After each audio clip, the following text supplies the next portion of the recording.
Kangaroo को देख के हाथी छलांग मारेगा, पैर तोड़ के बैठ जाएगा। हेलो एवरीवन, कैसे हैं सब। आज एक नई वीडियो के साथ आया हूँ। एक रिएक्शन वीडियो है ये खान सर और संदीप महेश्वरी के सेशन की।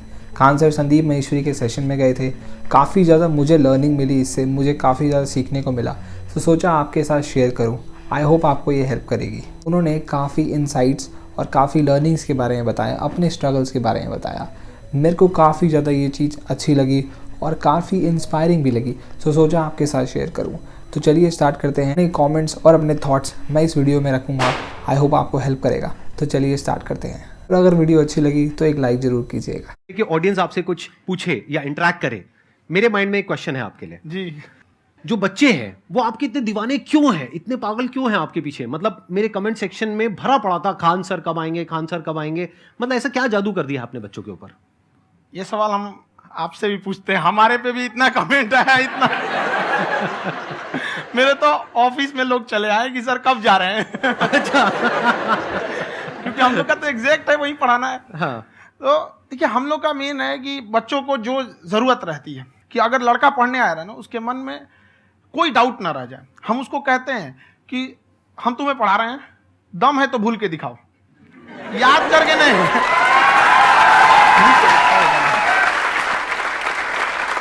प्लस आप जिस प्राइस पॉइंट पे पढ़ा रहे हैं, आई थिंक वो सबसे कम है, वो बहुत ही कम है। सर ये जो फीस का कल्चर है, ये हमारा इंडियन कल्चर नहीं है। हमारा इंडियन कल्चर गुरु दक्षिणा है, उस हिसाब से वो सही है। ऑक्सीजन जैसे जिंदगी के लिए जरूरी है, वैसे एजुकेशन जरूरी है। कोई ये नहीं कह सकता है कि पैसे की वजह से वो खान सर के यहाँ से लौट गया। क्या बात है।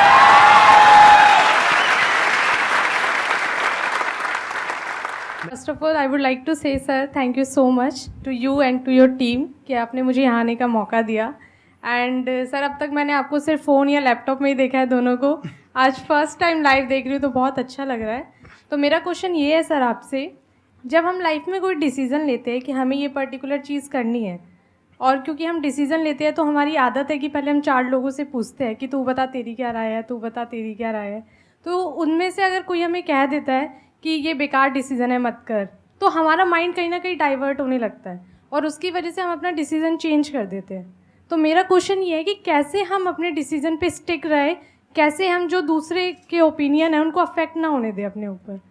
दूसरे से सलाह लेने से पहले एक बार खुद उस पर रिसर्च कर लेना चाहिए, ताकि आप सामने वाला क्या सलाह दे रहा है आपको समझ में आना चाहिए। यहाँ पर ऐसा नहीं है कि कई बार ऐसे होते हैं कि दूसरे वाले को एक्सपीरियंस होता है, तो अगर आपको पहले से आइडिया है, उसके बारे में आप बेहतरीन ढंग से रिसर्च किए कि क्या इसमें प्लस पॉइंट है, क्या निगेटिव है, उसके बाद आप किसी से सलाह लेने जाइए। ये नहीं कि मन में आया सीधा बता, गड़बड़ा जाएगा। तो वहाँ पे पहले आपको R&D करना पड़ता है, समझ में आया कि नहीं। और जिंदगी हो या गाड़ी, जीतेगा वही जो टाइम पे गियर चेंज कर रहा है। तो डिसीजन चेंज करना बहुत ज़्यादा गलत नहीं है। इन्होंने बहुत अच्छी बात कही है और मैं इसी बात में थोड़ा सा और ऐड ऑन करूंगा कि ये जो आपने कहा ना कि अपने डिसीजन पे स्टिक कैसे रहें, ये कोई अच्छी क्वालिटी नहीं है, क्योंकि टाइम टू टाइम आपको अपने डिसीजंस को चेंज करना होता है। जैसे आपने 4 लोगों से डिस्कस किया, कोई इंसान कुछ पॉजिटिव बोल रहा है, कोई नेगेटिव बोल रहा है, उससे फर्क नहीं पड़ना चाहिए। डिपेंड ये करता है कि वो जो बोल रहा है उसका बेसिस क्या है। क्या वो किसी नॉलेज या एक्सपीरियंस के बेस पे बोल रहा है या ऐसे ही कुछ भी बोल रहा है? ऐसे ही बोल रहा है तो फिर उसकी बात पे ध्यान क्यों दे रहे हो? अगर किसी नॉलेज या एक्सपीरियंस के बेस पे बोल रहा है, फिर चाहे वो पॉजिटिव बोल रहा है चाहे नेगेटिव बोल रहा है, दोनों ही मायने रखता है। उसके बाद में रिसर्च करनी है और फिर रिसर्च करने के बाद में फाइनल डिसीजन अपना खुद का होना चाहिए। अब वो डिसीजन उससे अलग भी हो सकता है जो आपने पहले लिया था, और वो सेम भी हो सकता है। ये बहुत सही क्वेश्चन पूछा गया और जो समझाया गया बहुत अच्छी तरह समझाया गया। मेरे हिसाब से इसमें यही बताया गया है कि कोई भी डिसीजन आप लेने वाले हैं, उनसे पूछे जाके जिन्होंने उस लाइन में कुछ किया हुआ है। उनसे मत पूछिए जिनको कुछ पता ही नहीं उसके बारे में। अगर आप किसी जॉब वाले से पूछेंगे कि बिज़नेस कैसे करना है, शायद वो नहीं बता पाएगा आपको। तो यही बताया जा रहा है, उससे जाके पूछिए आप जिसने उस लाइन में या उस फील्ड में कुछ करा है, ताकि आपके डिसीजन में वो हेल्प करेगा। उसके बाद आपका डिसीजन होगा, फेल या सक्सेस वो डिपेंड करता है लास्ट चीज़ पे। काफ़ी हेल्प करेगा जब आप डिसीजन लेने वाले हैं, उन लोगों से जाके पूछिए जिनको एक्सपीरियंस हो उसी लाइन में। तो आपका माइंड क्लियर हो जाएगा, क्लैरिटी मिल जाएगी वहाँ से। मेरा क्वेश्चन दोनों से है आपसे, how to deal procrastination and laziness. हमारा ब्रेन है ना, ये बहुत आलसी टाइप का, इसको आराम खोजना पसंद है। अब थोड़ा सा भी आप इसको आराम की ओर लेके चले गए ना, तो फिर उधर ही रहेगा। आप सोचेंगे 10 मिनट आराम कर लेते हैं ना, तो 10 मिनट 2 घंटा बना देगा। उसको टॉर्चर कीजिए, चल 10 मिनट बाद में। उसको आप उस पर हावी मत, वो कह रहा है कि हमको आराम चाहिए, आपको हाँ आराम मिलेगा, पहले काम फिर मिलेगा आराम। तो आप उसके हिसाब से मत चल। आपका मन कर रहा है थोड़ा सा देख लेते हैं, कोई नोटिफिकेशन आया, आप कोई काम कर रहे हैं, क्यों पहले काम कर लीजिए, बाद में देखिएगा ना नोटिफिकेशन। आप हावी मत होने दीजिए यहाँ पे। अगर आप 5 मिनट भी थोड़ा सा लूज पड़े ना, थोड़ा सा कमर सीधा कर लेते हैं, 2 घंटा बर्बाद कर दिया आपको। हावी मत होने दीजिएगा उसको अपने ऊपर। प्रोक्रेस्टिनेशन को तोड़ने का एक ही तरीका है, सबसे छोटे लेवल पे ले जा करके उस गोल को तोड़ दो। यानी वो गोल बहुत बड़ा है, उसको ब्रेक डाउन करो, उसके सबसे पहले स्टेप पे आ जाओ कि उसको अचीव करने का सबसे पहला स्टेप क्या है। जैसे गाड़ी चलाना सीखना है, उसका सबसे पहला स्टेप क्या है। अगर घर में कोई नहीं है सिखाने वाला या सिखाने वाली, तो बाहर जा करके जो गाड़ी का ड्राइविंग स्कूल है उधर जा करके पैसे दे दो। अब फंस गए ना, तो फंसा दो अपने आप को। दिमाग ये लगाओ कि अपने आप को कैसे फंसाया जाए। जब हम फंस जाते हैं ना, तो फिर हमको वो काम करना ही पड़ता है। Then there is no looking back. जब तक आप सोच रहे हो तब तक सोच रहे हो, उसको बोलते हैं पैरालिसिस ऑफ एनालिसिस, कि आप सोचते चले जा रहे हो अपने माइंड में, मैं ये करूंगा वो करूंगा वो करूंगा वो करूंगा, और प्रोक्रेस्टिनेट हो रहा है, वो चीज टलती चली जा रही है। तो उसको छोटे से छोटे लेवल पे ब्रेक डाउन करके उसको कर दो, दैट इज नंबर 1। और जैसे ही करना शुरू करते हो, कोशिश करो कि उसको जब तक कि आप सही से नहीं कर लेते हो, उसको छोड़ना नहीं है, तो आपकी लेजीनेस भी खत्म हो जाएगी। कई लोगों को तो हमने देखा है, जो सप्ताह में कुछ भी नहीं करता, वो भी संडे को आराम कर रहा है।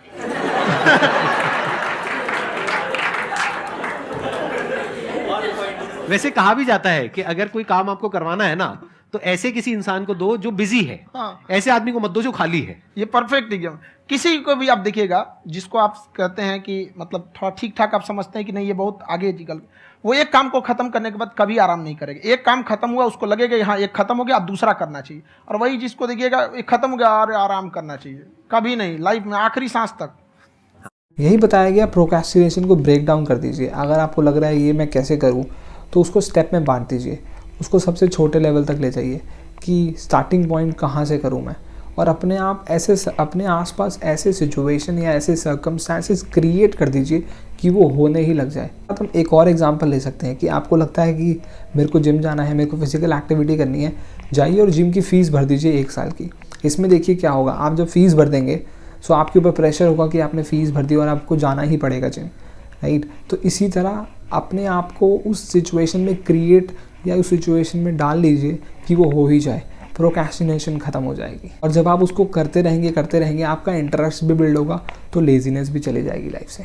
मेरे हिसाब से इसमें यही बताया गया। और यहाँ पे सब हिंदी में पूछते हैं, इंग्लिश में पूछते हैं, मैं भोजपुरी में पूछूं? जौन भाषा ठीक लगे तोने में पूछ दो। हाँ सर।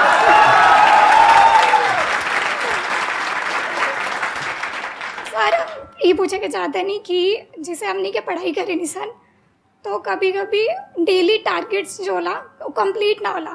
अगर टारगेट्स कंप्लीट भी होला तो फिर ऐसा इरिटेशन या फिर वो एंजाइटी या फिर कि और करना है या फिर अभी नहीं हुआ, वो चीज़ हमेशा रहेला। तो वो कम कैसे करल जाए? देखिए टारगेट्स को ना हम लोग को एक अपने हिसाब से पहले फिट करना चाहिए। ऐसा नहीं कि दूसरे किसी इंसान को देख के हम टारगेट फिट कर ले। कोई लड़का 8 घंटा पढ़ रहा है, कोई पहली बार अभी पढ़ना ही चालू किया, उसको देख के 8 घंटा पढ़ेगा तो पढ़ाई छोड़ देगा। तो आप अपनी क्षमता के हिसाब से देखिए कि आप कितना पढ़ सकते हैं। अगर आपने एक घंटे को बना लिया कि हम 1 घंटा पढ़ सकते हैं, अगले 1 हफ्ते तक उसको सस्टेन रखिए। जिम में कैसे करते हैं लोग, पहले दिन उठा लीजिएगा 1 कुंटल तो हार्ट अटैक हो जाएगा। तो वो धीरे धीरे टारगेट सेट कीजिए और अपनी क्षमता को भी देखिए। हर इंसान की क्षमता अलग है। कंगारू को देख के हाथी छलांग मारेगा, पैर तोड़ के बैठ जाएगा।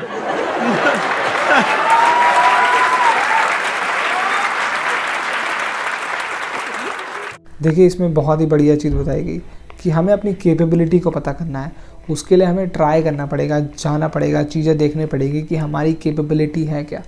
दूसरों को देख के मत कीजिए कि अगर वो इस चीज़ में सक्सेसफुल है या वो इस चीज़ में सक्सेसफुल है, आप भी वही करना चाहते हैं, ऐसे मत कीजिए। खुद करिए, ट्राई करिए, फेल हुई है उससे सीखिए और फिर देखिए काफ़ी इम्प्रूवमेंट लगेगा आपको। उसी तरह अपनी कैपेबिलिटी और अपनी पर्सनालिटी को जानना बहुत ज़रूरी है। अब संदीप सर का मोटिवेशन देख के इसका मतलब क्या कि ट्रेन के आगे खड़ा हो जाएंगे, ढकेल देंगे तुमको। हालांकि ऐसा कर देते हैं, लेकिन ऐसा करिएगा लोग नहीं, क्षमता पता होना चाहिए। आपके अंदर एंजाइटी हो रही है कि मैंने कर तो लिया है। आप ये नहीं कह रहे कि मैंने कुछ भी नहीं किया है फिर मेरे को एंजाइटी हो रही है। आप ये कह रहे हो मैंने काफी कुछ कर लिया है फिर भी एंजाइटी हो रही है कि कहीं कुछ छूट तो नहीं गया है। तो बेसिकली आपको ये देखना है कि अगर आपके अंदर ये एंजाइटी हो रही है, that means you are a very good student. आप एक अच्छे स्टूडेंट हो। क्यों? क्योंकि बहुत सारे स्टूडेंट्स तो ऐसे हैं, उनको पढ़ने के नाम से एंजाइटी होती है। तो आपको एंजाइटी हो रही है कि मैंने पढ़ लिया, दिन में मानो 8 घंटे का आपने टारगेट सेट किया और 6 घंटे पढ़ लिया, या मान लो 8 घंटे भी पढ़ लिया, फिर भी एंजाइटी हो रही है कि मैंने 10 घंटे नहीं पढ़ा। तो ये तो अच्छी क्वालिटी है ना, ये तो एक ब्रिलियंट स्टूडेंट की क्वालिटी है, क्योंकि एंजाइटी उसी को होती है जो केयर करता है, जिसको परवाह है, उसी की तो एंजाइटी होती है। जैसे माँ को अपने बच्चे की, जैसे एक माँ को अपने बच्चे के, जैसे एक माँ को अपने बच्चे को लेकर के एंजाइटी होती है। हंस लो मजाक उड़ा लो मेरा। कोई बात नहीं, एडिट कर देंगे इसको हम। हाँ।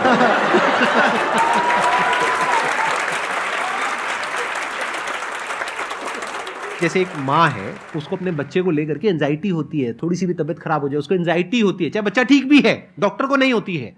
क्यों? क्योंकि माँ को उस बच्चे से प्यार है। तो दैट मीन्स कि आप अपनी पढ़ाई को लेकर के सीरियस हो, इस वजह से आपके अंदर एंजाइटी हो रही है, विच इज नॉर्मल। जहां पर प्यार मोहब्बत होती है वहां पर थोड़ी बहुत एंजाइटी तो होती ही है ना, समझ रहे हो ना? आपने तो किसी नेगेटिव चीज़ को कितनी जल्दी पॉजिटिव कर लिया। तो यही हम सबको करना है अपनी लाइफ में। मैंने काफ़ी बार देखा है संदीप सर को, कोई भी नेगेटिव क्वेश्चन आता है उसको पॉजिटिव फ्लिप कर देते हैं। तो इसी तरह आपको पॉजिटिव देखना है लाइफ में। बिल्कुल एंजाइटी होती है, प्रॉब्लम होती है कि पढ़ाई नहीं हो रही, या किसी की जॉब नहीं लग रही, किसी का बिजनेस नहीं चल रहा। एंजाइटी होती है, क्यों नहीं हो रहा, कर लिया बट फिर भी लग रहा है। जॉब कर रहे हैं, बिजनेस कर रहे हैं, सब कुछ पैसा आ रहा है, स्टडी कर रहे हैं, बिल्कुल ऑप्शंस आ रहे हैं, अच्छे मार्क्स आ रहे हैं, बट फिर भी एंजाइटी होती है। तो उसको पॉजिटिव वे में देखने का कितना सही तरीका बताया गया संदीप सर के द्वारा, कि अगर एंजाइटी हो रही है तो नॉर्मल है, ताकि आप और अच्छा करना चाहते हैं, आपको इंटरेस्ट है उस चीज़ में, आपको लगता है कुछ छूट ना जाए। ये एक पॉजिटिव थॉट प्रोसेस है पॉजिटिव मैन का।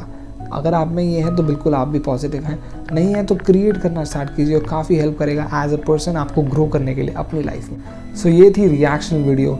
ये क्लिप्स मैंने थोड़े दिनों पहले देखे और मुझे काफ़ी अच्छे लगे और मुझे काफ़ी इसको सीखने को मिला। आई होप आपको भी मिला हुआ सीखने को।